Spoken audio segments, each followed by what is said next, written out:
Waiting for presidential leadership. And the one person who can make a difference is the president. We're still waiting for the president to lead. It does not provide the kind of leadership that we desperately need. There will be no entitlement reform without presidential leadership. You know, Amy, I'm not sure, but one might think that they actually are looking for presidential leadership. I mean, per usual in Washington, it's subtle Washington talk here. All right, Top Line starts right now.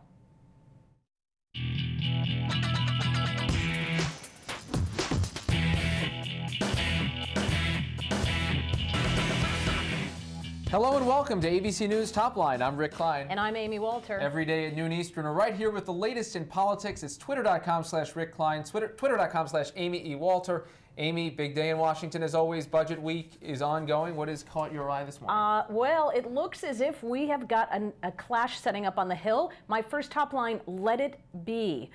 The current Speaker, John Boehner, and the former Speaker, Nancy Pelosi, clash on budget cuts for government workers. Take a listen to this exchange from yesterday. If some of those jobs are lost in this, so be it. We're broke. Maybe so be it for him, but not so be it for the people who are losing their jobs.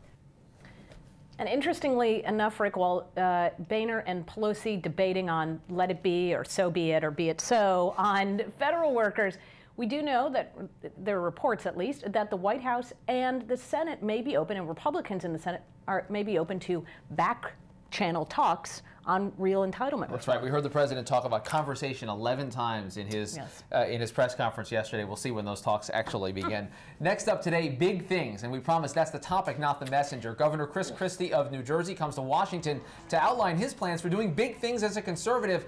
And you know, Amy, there's nothing like tamping down White House speculation, like coming to Washington, giving a big speech at a conservative think tank. You know what, you're exactly right. And you know what, no media is going to cover this at all. So it's good that he just sort of snuck into town and made that the case.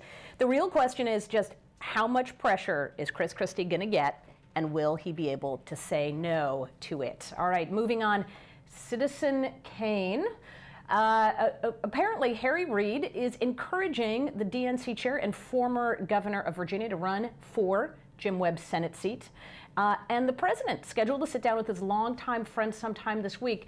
Now, if Kaine decided he was going to announce to run for this seat, that would be a big break for the DSCC, which is looking for any opportunity to finally be playing offense in a year where they really are just playing a lot of defense. Yeah, and really this ends up being defense regardless, because it's Jim Webb's seat, but holding on to that is going to be so difficult with George Allen already in the race. It'd be another one of those classic Virginia battles of former governors against each other because of their term limited. This happens pretty regularly there. And finally today, it is Michelle versus Michelle. Take that one L or two. It's Bachmann versus Obama. Congresswoman Michelle Bachmann told a radio interviewer yesterday that the First Lady is promoting, quote, a nanny state. There's a new IRS provision that determines breast pumps to be medical care items. This is what she said: to think that government has to go out and buy my breast pump for my babies. That is Michelle Bachmann tangling a little bit with the First Lady of the United States.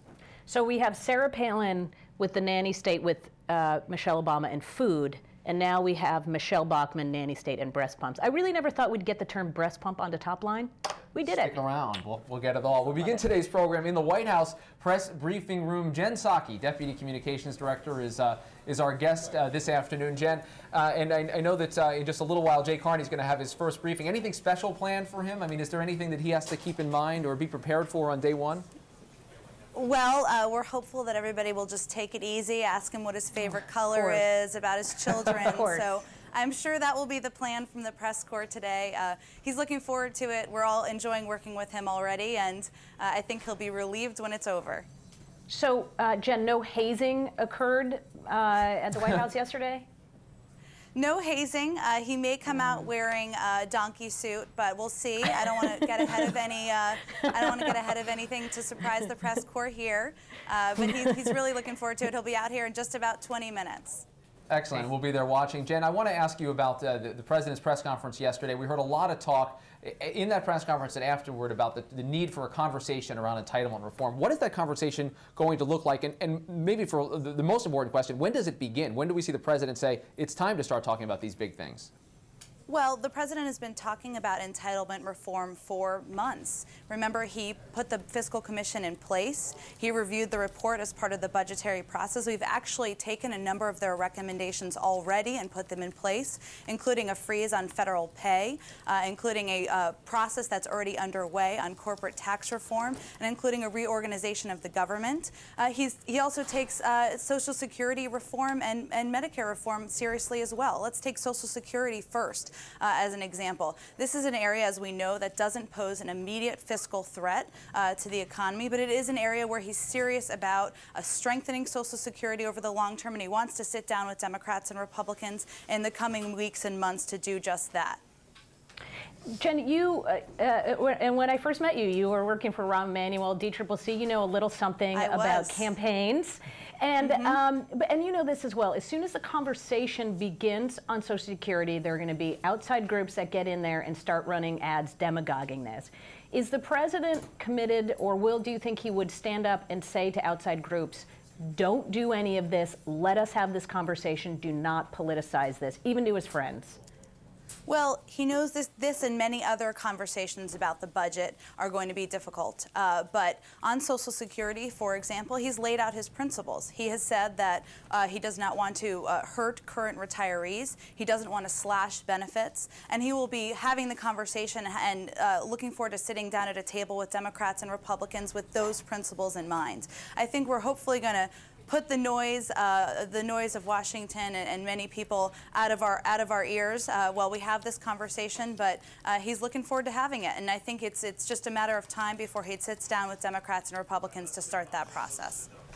What is the president's plan for this going to look like? A lot of Republicans and even some Democrats critical of the fact that he didn't include any mention of the deficit commission or entitlement reform in his budget. Will there be a presidential plan, or is this more a matter of starting a conversation and getting everyone together? He did include a number of recommendations from the Fiscal Commission. Some I've already referenced, of course, corporate tax reform, reorganizing the government. Those are areas he takes very seriously. We're not going to prejudge the conversation. We know people are going to come to the table with a number of ideas. He's going to stick to his principles, but he really wants to have an open conversation about how we can strengthen this Social Security for future generations, and that's how he sees it moving forward. One more parochial political question here. We know that the president is scheduled to sit down with his friend, DNC Chairman Tim Kaine. Is he going to encourage him to run for the Senate? Well, I don't have a schedule in front of me. As you know, they are old friends. They've known each other for a long time. I think he's certainly going to let him make the decision on his own. And as soon as we hear news of it, we'll let you know.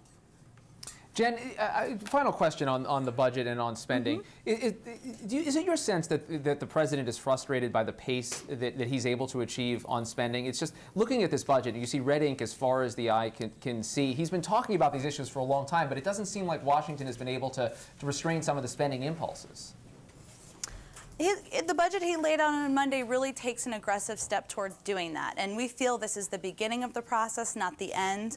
This is an opening bid he's putting out there, but not the final offer. And what we're hopeful is that this is going to be an aggressive conversation moving forward. So, as you know, his budget decreases the deficit by $1.1 trillion over the next 10 years. That's pretty aggressive. It cuts the deficit in half by the end of his first term. And so we're hopeful we can sit down, we can have a conversation based on what he's laid out, based on what the Republicans will present in the coming weeks, and move forward from there.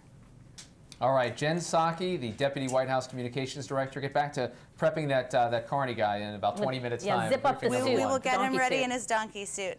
Thank you, Rick. Nice talking to you. All right, we love it. Thank you so much.